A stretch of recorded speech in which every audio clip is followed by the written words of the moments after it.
মনোবীক্ষণ polyclinic, চিকিৎসার জগতে এক দশক। এখন এখানে সব বিষয়ে ডাক্তারবাবু একসাথে তলায়।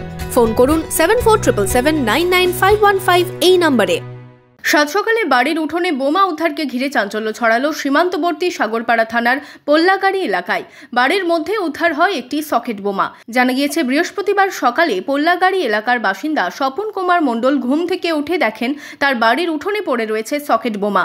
রাতের অন্ধকারে কেউ বোমা রেখে গিয়েছে বলে দাবি বাড়ি মালিকের। কারোর সঙ্গে শত্রুতা ঝামেলা ছিল না? কারোর সঙ্গে শত্রুতা ঝামেলা ছিল না। রাজনৈতিক হিংসা আছে? না। তৃণমূল, বিজেপি, সিপিএম, কংগ্রেস সব হিংসা নাই। আচ্ছা, তো বাড়িতে ঢুকলো কিভাবে? বাড়িতে ঢুকলো পেছন গেট দিয়ে ঢুকেছে। ছেলে দেখলাম, দিয়ে ভয় লাগছে, দিয়ে সব বাড়ির আশেপাশের লোককে ডাকলাম, দেখে দেখা যান। বাড়িতে তো ছেলে মেয়ে তো আছে, ভয় কতটা লাগছে? বাড়িতে ছেলে মেয়ে থাকলে ভয় লাগবে না? একটা জিনিস বাস্ট হলে তো মানুষের ক্ষতি হবে। এই ঘটনায় স্বাভাবিকভাবেই চাঞ্চল্য ছড়ায় এলাকায়। বাড়ির ভিতরে কিভাবে এলো মনে হচ্ছে? ওটাই তো কথা, যে বাড়ির মধ্যে আসলো কি করে? এটা তো সেরকম ধরনের কোনো পাকা গেট নাই, এরকম বাঁশের মাথান চাগার দেওয়া, হয়তো চাগার খুলে ডুবে গেছে। কতটা আতঙ্কিত আছেন আপনারা প্রতিবেশী? ভালো আতঙ্ক গেছে, কারণ পার্শ্ববর্তী বাড়ি আমাদের।